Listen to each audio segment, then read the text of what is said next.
Bonjour à tous, aujourd'hui je vous parle de la chimère et de comment elle est passée d'animal domestique à créature sanguinaire. Mais tout d'abord on va parler de ses deux créateurs, parce que contrairement à d'autres créatures mythologiques, elle a deux créateurs. Elle a Homère, qui est le poète qu'on connaît pour l'Odyssée et pour l'Iliade. C'est justement dans l'Iliade que l'on croise pour la première fois la chimère. Bon, on la croise vraiment très rapidement, parce que Homère, c'est un petit peu le père qui connaît approximativement son enfant. Il y a de ça qui composent la chimère, et la chimère, elle est morte comme ça. Voilà, ça c'est la définition d'Homère. Hésiode, c'était le rival de Homère, qui lui était beaucoup plus sur la description du quotidien, des créatures, des dieux, etc. Du coup, vous comprendrez que j'ai pris plutôt la version de Hésiode, qui lui est le père qui connaît parfaitement son enfant, qui nous explique réellement qui sont ses parents, ce qu'elle a vécu, comment elle est devenue comme ça, et qui l'a tuée à la fin.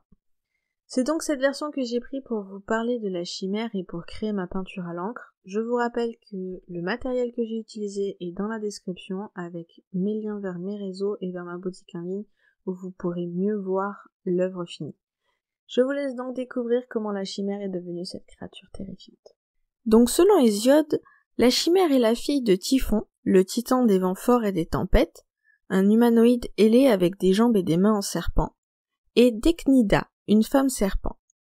La chimère est née sous la forme d'un lionceau imposant, même si c'est une femelle. Recueillie par Amisodarès, le roi de la Carie, la Turquie actuelle, elle vécut un temps à ses côtés comme animal de compagnie. En grandissant, des écailles apparurent sur sa queue pour finalement donner naissance à sa deuxième tête, celle de serpent. Dans son dos, la tête et le cou d'une chèvre, cette fois, se formèrent, modifiant également son arrière-train. Sa peau devint impénétrable et elle commença à cracher du feu pour le plus grand bonheur des habitants de la Carie. Ses parents l'ayant dotée d'une puissance bestiale et d'un goût extrêmement prononcé pour le sang et le carnage, elle devint rapidement incontrôlable. Le roi Amisodarès, qui était attaché à elle, ne put se résoudre à la tuer et l'envoya en Lycie, dans le pays voisin. Là-bas, la chimère s'adonna à son activité favorite. Elle ravagea les villages par le feu, harcela le bétail et dévora les habitants. Avec Orthos, un chien à deux têtes, elle donna naissance au Sphinx et au lion de Némée. Après avoir tué les nombreux héros envoyés pour l'assassiner, ce fut au roi de Corinthe, Bellérophon, d'être missionné par le roi de Lycie, Iobatès, afin de purifier une faute qu'il aurait commise. Cette faute étant que la reine Sténébé, fille de Iobatès, l'avait accusé d'avoir tenté de la violer lorsqu'il avait refusé ses avances. Afin de vaincre la chimère, parce qu'il n'a absolument pas envie de mourir, il réfléchit. On disait que seule la ruse pouvait tuer la chimère. Il devait dompter Pégase, le cheval ailé, qui était la seule créature à pouvoir aller plus vite que les flammes de la chimère. La déesse Athéna lui vint en aide en lui confiant une bride qui charma justement le Pégase.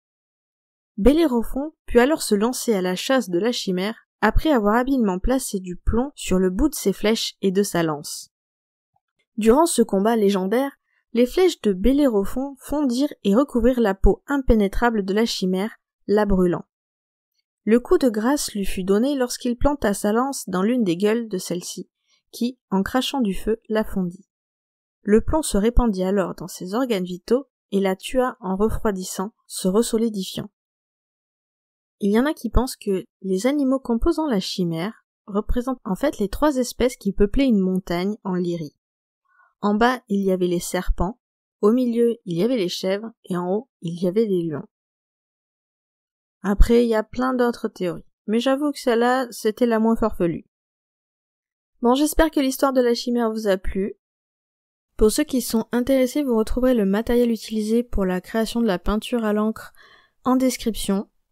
Vous y retrouverez aussi des liens vers mes différents réseaux et vers ma boutique en ligne, où je propose ces peintures sous format d'affiches et de PVC Forex. Sur ce, je vous dis à très vite dans une prochaine vidéo, je vous souhaite une bonne journée. Bye!